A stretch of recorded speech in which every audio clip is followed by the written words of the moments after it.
বাংলাদেশের স্বাধীনতার ঘোষক, বহুদলীয় গণতন্ত্রের প্রবর্তক, সমৃদ্ধ বাংলাদেশের স্থপতি শহীদ প্রেসিডেন্ট জিয়াউর রহমানের বীরুত্তম 43তম শতবর্ষী উপলক্ষে আয়োজিত আজকের এই আলোচনা সভার সম্মানিত সভাপতি, উলামা দলের আহ্বায়ক আলহাজ মোহাম্মদ সেলিম রেজা, এই আলোচনা সভায় উপস্থিত আছেন আমাদের বাংলাদেশ জাতীয়তাবাদী দলের বিএনপির মাননীয় চেয়ারপারসনের উপদেষ্টার সম্মানিত সদস্য বীর মুক্তিযোদ্ধা জনাব আব্দুল সালাম, যিনি ঢাকা মহানগর দক্ষিণের আহ্বায়ক। উপস্থিত আছেন বিএনপির সংগ্রামী প্রায় 450 মামলার বিরুদ্ধে আমাদের খুব প্রিয় মানুষ, বিএনপির যুগ্ম মহাসচিব জনাব সৈয়দ মোয়াজ্জেম হোসেন আলাল। উপস্থিত আছেন আপনাদের আরেকজন ত্যাগী নেতা, সাবেক ছাত্র নেতা জনাব শহীদুদ্দিন চৌধুরী অ্যানি, কেন্দ্রীয় নেতৃবৃন্দ এবং উলামা দলের সম্মানিত নেতৃবৃন্দ, আসসালামু আলাইকুম। আমরা গত কয়েকদিন ধরে আমরা শহীদ প্রেসিডেন্ট জিয়াউর রহমানের শাহাদাত বার্ষিকী উপলক্ষে বিভিন্ন জায়গায় আলোচনা সভা করছি এবং কথা বলছি মানুষের সঙ্গে। শহীদ প্রেসিডেন্ট জিয়াউর রহমান সাহেব সম্পর্কে নতুন করে কথা বলার খুব প্রয়োজন হয় না,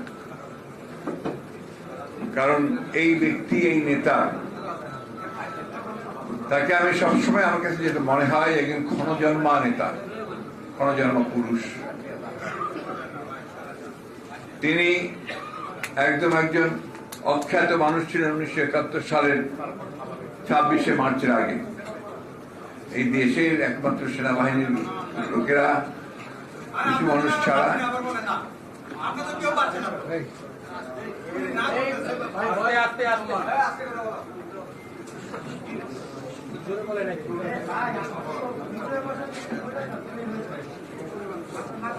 সেনাবাহিনীর সদস্য হিসাবে, চৌকস অফিসার হিসেবে তাকে অনেকেই সবাই চিনতেন। আমাদের বাংলাদেশের আমাদের স্বাধীনতা সংগ্রাম শুরু হয়েছে বহু আগে থেকে।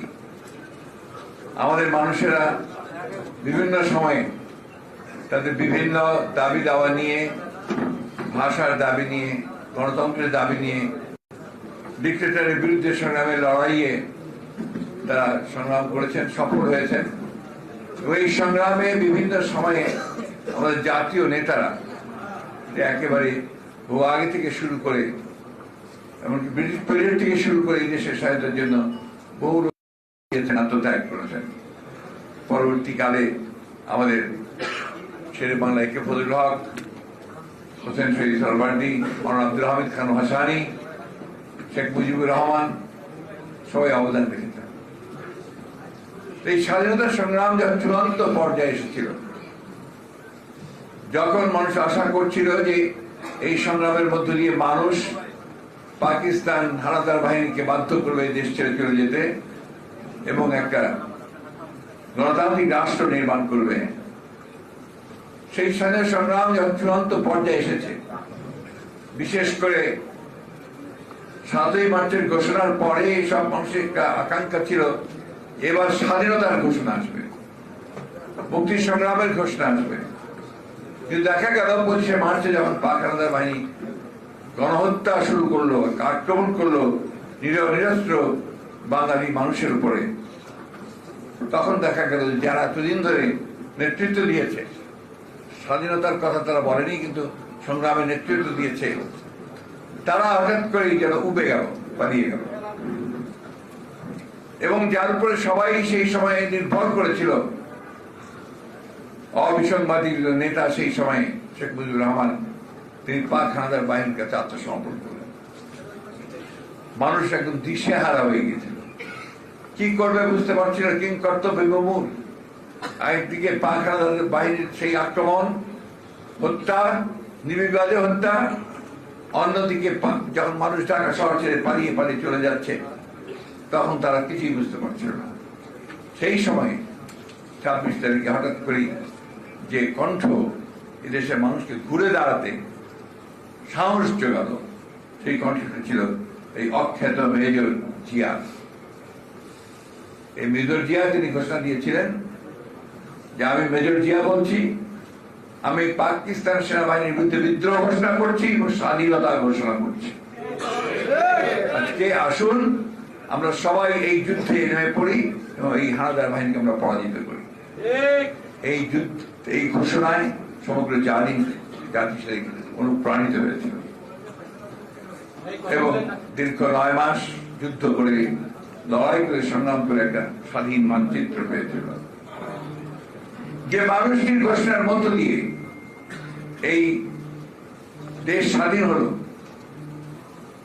সেই মানুষটিকে আজকে যারা শাসক গোষ্ঠী আছে, তারা বহুদিন ধরেই এই মানুষটিকে তারা অস্বীকার করে, তার ঘোষণাকে অস্বীকার করে, তার কর্তৃত্বকে, তার যে কৃতিত্ব সেটাকে তারা অস্বীকার করে।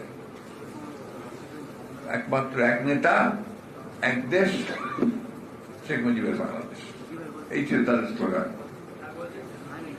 এই মানুষটি আবার দ্বিতীয়বার যখন বাংলাদেশের বিপদে পড়লো 7ই নভেম্বরের আগের মুহূর্তে, যখন আবার ওই দেশের শত্রুরা চক্রান্ত শুরু করলো দেশকে আবার পুরোপুরি পরাধন করে দেওয়ার, সেই সময় কিন্তু আবার এই মানুষটি সামনে এসে দাঁড়ায়।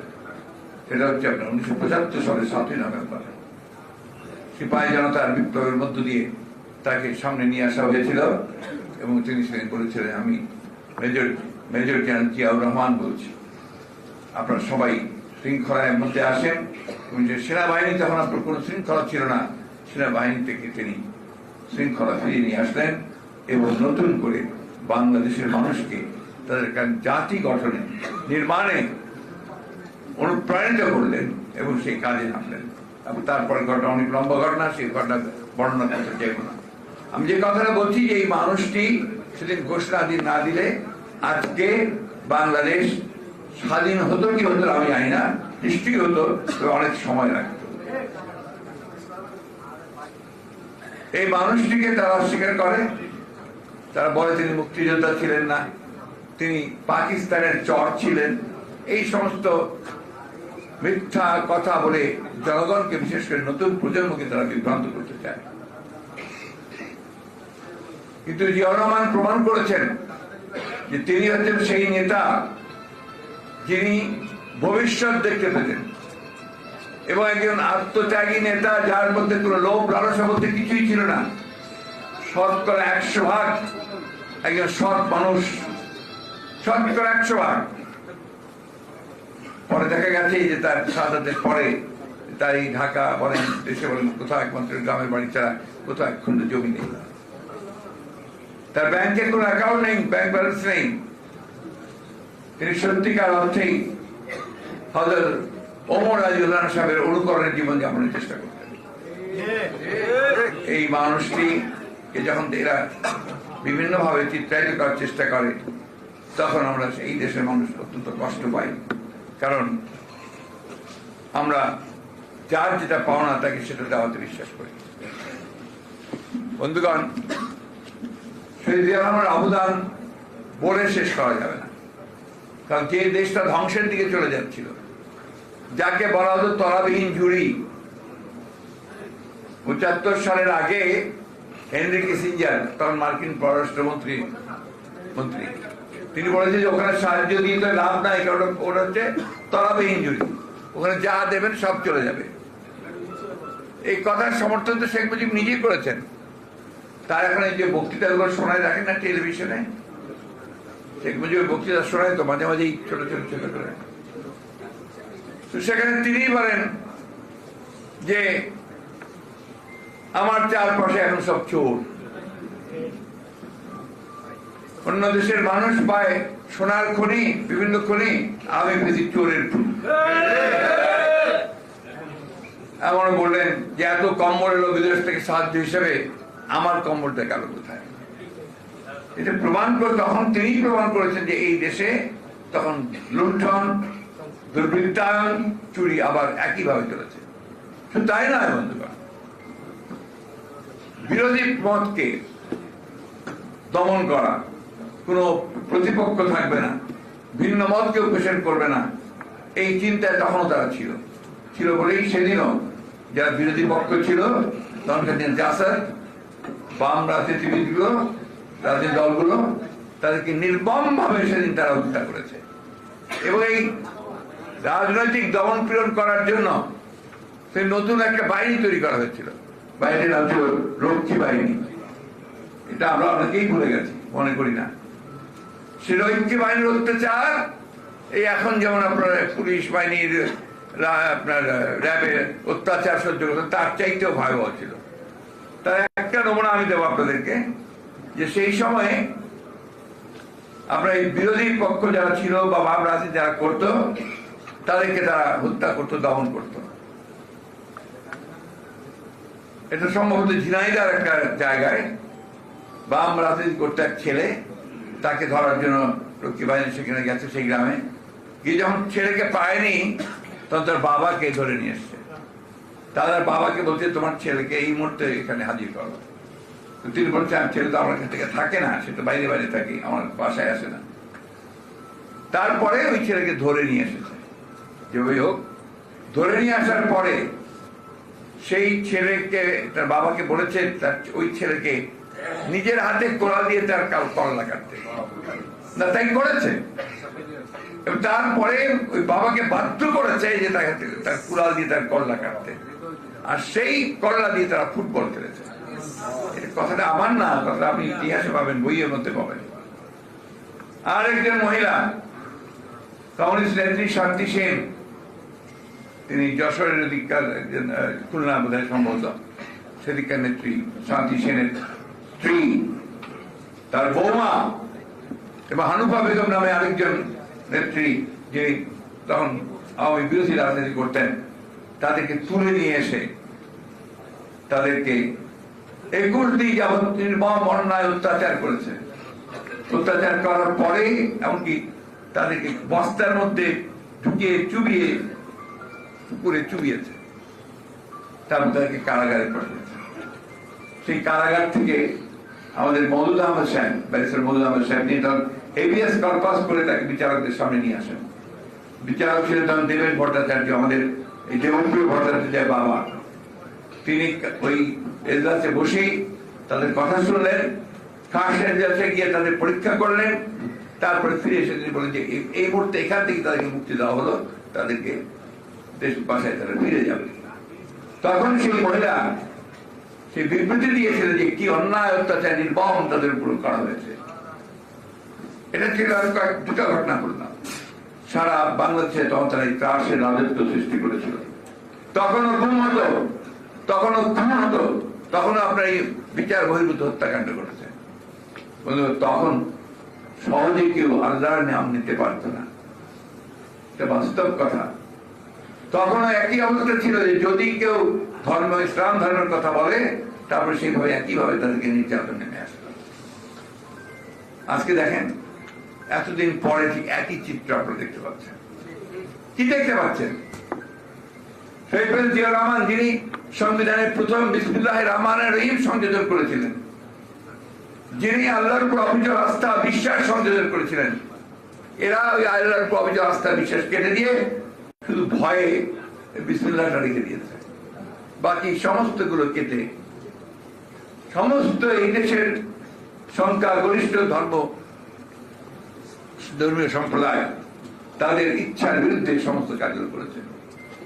আপনারা ভুলে গেছেন খেলাফে হেফাজতে ইসলাম না, হেফাজতে ইসলামের সমাবেশে কি ঘটনা ঘটেছে ভুলে গেছেন নাকি আপনারা? সেই দিন অন্যায় ভাবে আজকে বেনজির আহমেদ, তখন ঢাকা সিটি কর্পোরেশনের মেট্রোপলিটন ডিএমপি কমিশনার, রাতের অন্ধকারে নির্বিচারে গুলি করে অসংখ্য মানুষকে সেদিন হত্যা করা হয়েছিল। সে আমাদের মাদ্রাসায় সব শিশু, তরুণ, কিশোর বালকদেরকে হাফেজ আলেম উলেমাদেরকে সেইভাবে হত্যা করা হয়েছে। এখন দাড়ি টুপি রাখতে অনেকেই ভয় পায় যে যদি আবার তাকে ওই জঙ্গি জঙ্গি জঙ্গি জঙ্গি নাম দিয়ে দেয়, এবং এটা করেছে এভাবে আপনার জঙ্গি নাম দিয়ে অনেক মানুষকে তারা কারাগারে নিক্ষেপ করেছে। তারা মৌলানা মমিনুল হক সাহেব সহ আরো অনেক মৌলানাকে তারা কারাগারে নিক্ষেপ করেছে। কারাগারে তারা অনেকেই এখনো আছে। অপরাধ যে তারা সত্য কথা বলছে, অপরাধ যারা আল্লাহর কথা বলে, অপরাধ যারা দেশে একটা সত্যের সরকার প্রতিষ্ঠা হোক, রাষ্ট্র তৈরি হোক, এটি তারা চায়। প্রিয় বন্ধুগণ, অল্প সময়ের মধ্যে এত কিছু বর্ণনা করা সম্ভব না। একটা কথাই শুধু বলতে চাই যে 1971 থেকে 75 পর্যন্ত তারা রাষ্ট্র ক্ষমতায় ছিল। তখনও তারা একইভাবে অন্যায় অত্যাচার নির্যাতন করেছে। তখনও তাদের দুঃশাসনের ফলে অর্থনীতি ধ্বংস হয়ে গেছে। তখনও আইনের শাসন বিনষ্ট করেছে এবং অন্যায় অত্যাচার করেছে বিরোধী দলের উপরে, যার ফলে বাম রাজনীতি আরো বেশি করে তার চেষ্টা করেছে সেটা যুদ্ধ করতে, কোনো কিছু নিয়ন্ত্রণ করতে না পারে তারা আবার নতুন ভাবে বিশেষ ক্ষমতা আইন, সবশেষে মাঝখানে আপনার জরুরি অবস্থা ঘোষণা করেছে। জরুরি অবস্থা ঘোষণা করে তখনও যেটাকে নিয়ন্ত্রণ করতে পারেনি, তখন তারা এক দলীয় শাসন ব্যবস্থা বাকশাল প্রতিষ্ঠা করেছে। সেই বাকশাল প্রতিষ্ঠা করে তার সমস্ত রাজনৈতিক দলগুলোকে নিষিদ্ধ করে দিয়েছিল, সমস্ত পত্রিকা বন্ধ করে দিয়েছিল, শুধুমাত্র 4টা পত্রিকা চলবে তাদের নিয়ন্ত্রণে। সব মানুষকে বাকশালে যোগ দিতে হবে, এমনকি সরকারি কর্মকর্তা কর্মচারী সব। আল্লাহর হুকুম তো আছে, আল্লাহর একটা বিচার আছে না, বেশি দিন থাকে না। কিছুদিন পরেই রাজনৈতিক পট পরিবর্তনের পরে এই মহান নেতা বাংলাদেশের ভাগ্য যিনি পরিবর্তন করতে শুরু করেছিলেন, যিনি নতুন করে পথ দেখেছিলেন, আশা জাগিয়েছিলেন, সেই মানুষটির নেতৃত্বে নতুন করে মানুষ বাঁচার একটা ছুতা খুঁজে পেল। শহীদ প্রেসিডেন্ট রহমান ওই একদলীয় শাসন ব্যবস্থা বাকি করে বহুদলীয় শাসন ব্যবস্থাটা নিয়ে এসেছেন। তিনি জনগণের যে কথা বলার স্বাধীনতা, সেই স্বাধীনতাকে নিশ্চিত করেছিলেন। আপনারাই বলেছেন আলেম উলামাদের তিনি বিশেষভাবে সম্মানিত করেছিলেন বঙ্গভবনে এবং বিভিন্ন ভাবে দেশের মধ্যে, এবং তিনি ধর্মীয় মূল্যবোধকে গুরুত্ব দিয়েছেন। বারবার করে বলেছেন যে আমাদের এখানে এই দেশের মানুষ, সংখ্যাগরিষ্ঠ মানুষ হচ্ছে মুসলমান, তাদের যে ইমান আকীদা, তাদের যে কৃষ্টি, তাদের যে ধ্যান ধারণা, সেগুলি কখনো অসম্মান করা যাবে না। এই কারণে তিনি ওই আল্লাহর উপর অবিচল আস্থা বিশ্বাস থেকে সংযোজন করেছেন। আমাদের একটা কথা মনে রাখতে হবে যে আমরা, তিনি যে নতুন জাতীয়তাবাদের যে তত্ত্ব, যে দর্শন তিনি নিয়ে এসেছিলেন, বাংলাদেশি জাতীয়তাবাদ, এটা কেন এনেছিলেন? কারণ এর আগে তারা বলতেন বাঙালি জাতীয়তাবাদ। বাঙালি জাতীয়তাবাদ বলে শুধুমাত্র বাংলা ভাষায় যারা কথা বলে তাদেরকে বোঝায়। তারা এই দেশে বাংলা ভাষা ছাড়া আমরা অনেকে কথাবার্তা বলেন, অন্যান্য জাতি সত্তা আছে, চাকমা মারমার তারা আছে, তাই না? এখন পশ্চিম বাংলায় যারা আপনার বাংলায় কথা বলে তারা কি হবে, কোন দেশের হবে? আসামে যারা বাংলা ভাষায় কথা বলে তারা কোথায় যাবে? ত্রিপুরায় যারা বাংলা ভাষায় কথা বলে তারা কোন দিকে যাবে? সব মিলিয়ে সেদিন তিনি নতুন একটা দর্শন সামনে নিয়ে এসেছিলেন। সেই দর্শনকে বাংলাদেশি জাতীয়তাবাদ। সব বাদ দিতে পেরেছে, কিন্তু বাংলাদেশি জাতীয়তাবাদটা বাদ দিতে পারে নাই। ওটা এখানে পাসপোর্টের মধ্যে লেখা হয় ন্যাশনালিটি, বাংলাদেশি ন্যাশনালিটি, তাই না? আজকে এই শহীদ প্রেসিডেন্ট জিয়া রহমানের যে অবদান, সে অবদানটা একটা ছিল সমস্ত কাঠামোগত পরিবর্তন। তিনি একদিকে একদলীয় শাসন বাকশালকে পরিবর্তন করে রাজনৈতিক যে পরিবর্তন আনলেন, সেটা হচ্ছে বহুদলীয় গণতন্ত্রের। বহুদলীয় গণতন্ত্র বুঝতে হবে, আমি বেশি কথা বলবো না, শুধু দু একটা কথা বলতে চাই যেটা আমাদের বোঝা দরকার। বহুদলীয় গণতন্ত্রটা হচ্ছে যে বিভিন্ন মত থাকবে, দল থাকবে, বিভিন্ন মতবাদ থাকবে, এগুলোকে প্রস্ফুটিত করতে হবে। তারা তাদের মতো করে ফুটবে, সৌরভ ছড়াবে, যেটাকে তিনি বলতেন এই সৌরভের মধ্য দিয়ে একটা ধারণা আসবে, সেটা বাংলাদেশি জাতীয়তাবাদের ধারণা। এই যে আপনার একটা ঐক্যের রাজনীতি, এইটা তিনি তার চালু করেছিলেন। পলিটিক্যাল স্ট্রাকচারটা তিনি এইভাবে বদলে দেওয়ার চেষ্টা করেছিলেন। মানুষের মধ্যে আবার সেই আকাঙ্ক্ষা ফিরে এসেছিল, আবার মানুষ তাদের একটা সুস্থ রাজনৈতিক পরিবেশে ফিরে এসেছিলেন। অন্যদিকে তিনি অর্থনৈতিক কাঠামো পুরো পরিবর্তন করেছিলেন। এর আগে ছিল একটা তথাকথিত একটা ভ্রান্ত সমাজতান্ত্রিক ধারণা দিয়ে ক্লোজড ইকোনমি, নিয়ন্ত্রিত ইকোনমি, যেখানে সব জাতিকরণ করা হয়েছিল, জাতিকরণ করে চুরি লুটপাট এগুলো করাই হচ্ছিল। সেটাকে তিনি পরিবর্তন করে তিনি মুক্ত বাজার অর্থনীতি, ব্যক্তি উদ্যোগ, বেসরকারি উদ্যোগ এগুলোকে তিনি প্রাধান্য দিলেন, যার ফলে দেশের অর্থনীতি অনেক বেড়ে গিয়েছিল। কৃষিতে বিপ্লব করেছিলেন, শিল্পতে আমরা সব জায়গায় ব্যর্থ ছিল, 2 শিফট 3 শিফট উৎপাদন করে নিয়ে এসে তিনি সেখানে আপনার উৎপাদন বাড়িয়ে দিলেন। আজকে যে আমাদের মক্কা মদিনায় আমি কয়েকদিন আগে উমরা করতে গিয়েছিলাম, সেখানে দেখলাম বেশিরভাগ মানুষ হচ্ছে আমাদের বাংলাদেশি মানুষ, যারা কাজ করছে বিভিন্ন ভাবে। এই যারা শুরু করেছিলেন এই শহীদ প্রেসিডেন্ট জিয়া রহমান, বিদেশে লোকদেরকে পাঠানো, এবং ওটা বলেছেন আমি রিপিট করতে চাই না। আর সেই সঙ্গে এই যে গার্মেন্টস ফ্যাক্টরি, এটা সূচনা করেছিলেন শহীদ প্রেসিডেন্ট জিয়া রহমান, যার ফলে আজকে বাংলাদেশের অর্থনীতির ভিত্তি কিন্তু এই দুটোই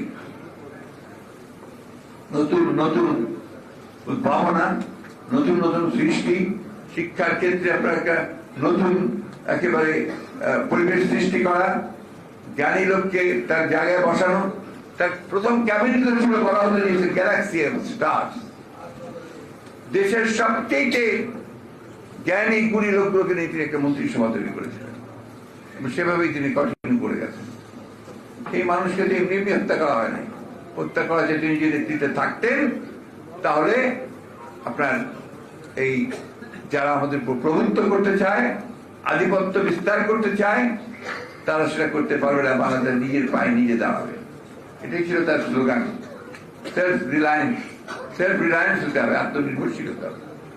এই জন্য বিদেশিরাও বলে, উইলিয়াম বি বাইরাম একজন আপনার অ্যাম্বাসেডার ছিলেন, সেই সময় মার্কিন অ্যাম্বাসেডার ছিলেন বাংলাদেশে, তিনি মাহমুদুল্লাহ সাহেবের যে বই প্রেসিডেন্ট জিয়া রহমানের, সেই বইটার উপরে তিনি মন্তব্য করতে গিয়ে বলেছেন যে প্রেসিডেন্ট জিয়া রহমান যদি 1981 সালে নিহত না হয় 75 সালে নিহত হতেন, তাহলে বাংলাদেশ একটা ফেইল্ড স্টেটে পরিণত হতো, একটা ব্যর্থ রাষ্ট্রে পরিণত হতো।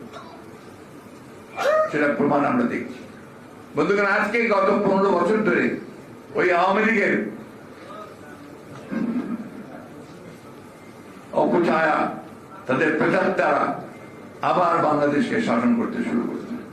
ওই শাসন তারা করছে ভিন্ন পদ্ধতি, আবার এই একদলীয় শাসনের লক্ষ্যে তারা গণতন্ত্রের একটা ফসাদ তারা সৃষ্টি করেছে, কিন্তু গণতন্ত্র তারা বিশ্বাস করে না। আজকে যারাই বিরোধী কথা বলে তাদেরকে তুলে নিয়ে যায়, বিভিন্ন আইন পাস করেছে তারা, ডিজিটাল সিকিউরিটি অ্যাক্ট থেকে শুরু করে বিভিন্ন অ্যাক্ট, এই আইনগুলো দিয়ে কেউ কথা বলার সেই স্বাধীনতা পায়। আজকে হাজার হাজার মানুষকে তারা গ্রেফতার করে। দেশের বেগম খালেদা জিয়া তাকে তারা অন্যায় ভাবে মিথ্যা মামলায় আটক করে রেখেছে প্রায় 6 বছর ধরে।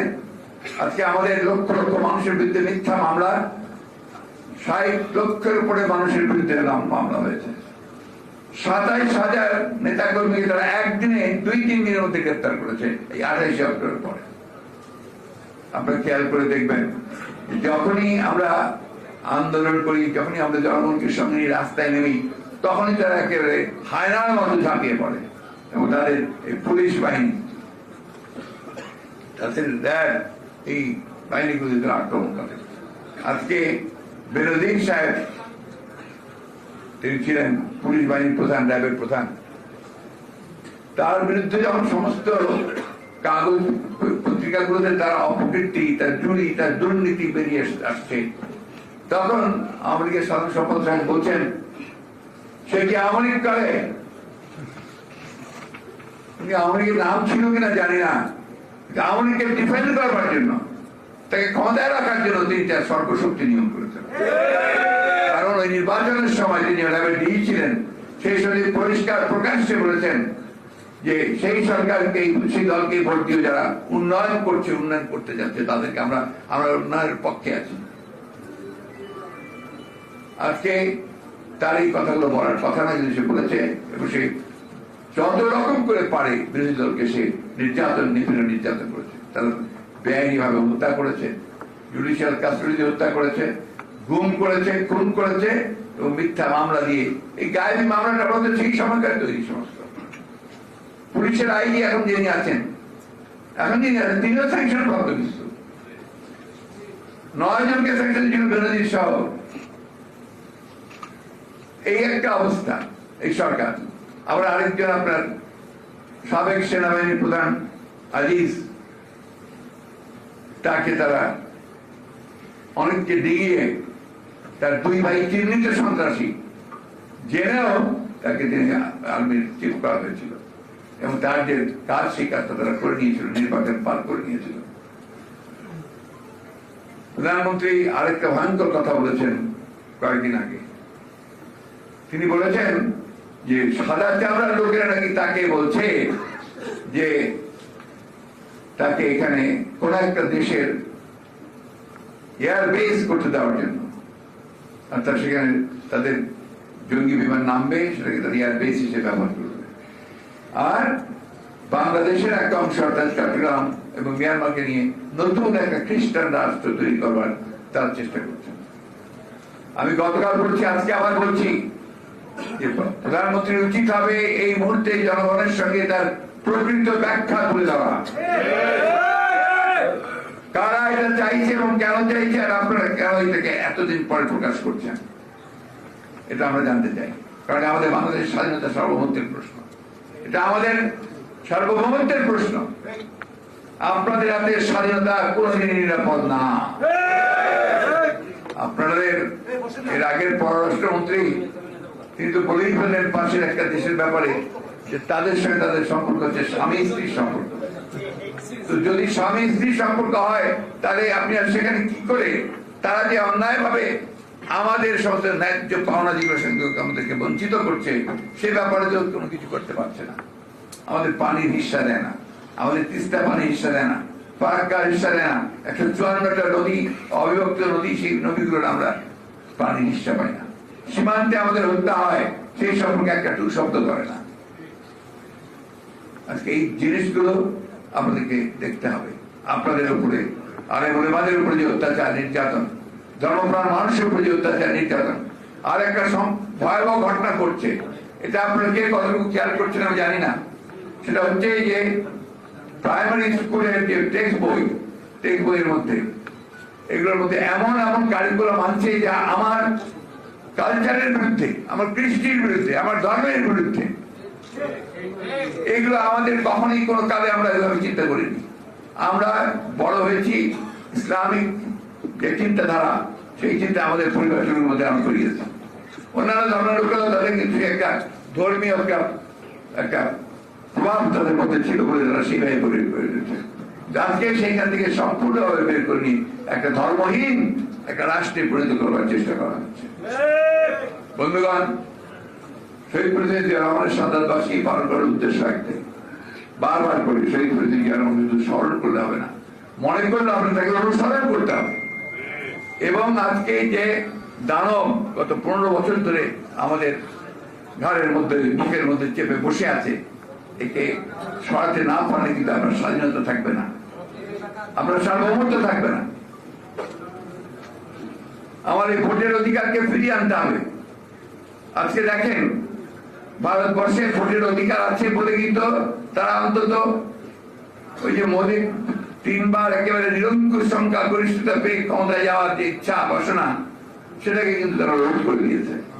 আজকে সব একক সংখ্যা গরিষ্ঠতা তারা পাচ্ছে না। সেই অবস্থাটা আপনাদেরকে খেয়াল করে আমাদেরকে আজকে আবার নির্বাচন ব্যবস্থাকে ফিরিয়ে আনতে হবে এবং মানুষ যেন ভোট দিয়ে তার নিজস্ব পছন্দ মতো প্রতিনিধি নির্বাচিত করতে হবে, তার ব্যবস্থা করতে হবে। দেশনীতির ব্যবস্থা যেখানে আমরা ফিরিয়ে আনতে পারি, মুক্ত করতে পারি, তার চিকিৎসার ব্যবস্থা করতে পারি, তার জন্য আমাদেরকে সংগ্রাম লড়াই করতে হবে। আমাদের নেতা তারেক রহমান সাহেব যিনি বিদেশে নির্বাচিত আছেন মিথ্যা মামলায়, তাকে ফিরিয়ে আনবার জন্য আমাদেরকে সেই সংগ্রাম করতে হবে। সর্বোপরি দেশের মানুষকে মুক্ত করবার জন্য আমাদেরকে সংগ্রাম করতে হবে, আমার অধিকারকে ফিরে পাওয়ার জন্য সংগ্রাম করতে হবে। যে কথাটা অনেকে বলেছে, আমি সবসময় বলি যে এই সংগ্রামের লড়াই তো আমার জন্য নয়, আমাদেরকে যারা বসে তাদের কারোর জন্য নেই। এই সময় লড়াই হচ্ছে আমার দেশের মানুষকে মুক্ত করবার জন্য, আমার স্বাধীনতাকে রক্ষা করবার জন্য। এই যে ডাক, স্বাধীনতা রক্ষা করবার যে ডাক, আমাদের দেশকে মুক্ত করবার যে ডাক, যে আহ্বান, এই আহ্বানে আপনারা সাড়া দিয়ে ধর্ম নির্বিশেষে সবাই মিলে একটা গণ আন্দোলন সৃষ্টি করতে হবে, যে আন্দোলনের মধ্যে দিয়ে আমাদেরকে পরাজিত করতে সক্ষম হব। আজকে শাহাদাত বার্ষিকীতে সেই হোক আমাদের আজকে প্রতিজ্ঞা, আমরা যেন সেইভাবে সামনের দিকে আল্লাহর নামে আমরা এগিয়ে যেতে পারি। এটা সবাইকে আমাদের সবসময় মনে রেখে সেইভাবে কাজ করতে হবে। আপনাদের সকলকে আন্তরিক ধন্যবাদ। আপনারা মনোযোগ দিয়ে শুনেছেন। আমরা আশা করব যে আপনারা যে কথাটা অনেকে বলেছে, আপনাদের এখন উলামা দল, এই দলকে নতুন করে আবার পুনর্গঠন করার সুযোগ একটা আপনারা পেয়েছেন। শুধু এখানে ঢাকায় বসে এই সভা করলে হবে না, ছড়িয়ে পড়তে হবে সারা দেশে, সংগঠিত করতে হবে সর্বত্র দেশে। আপনাদের সকলকে ধন্যবাদ। আসসালামু আলাইকুম, খোদা হাফেজ। বাংলাদেশ জিন্দাবাদ, বাংলাদেশ জাতীয়তাবাদী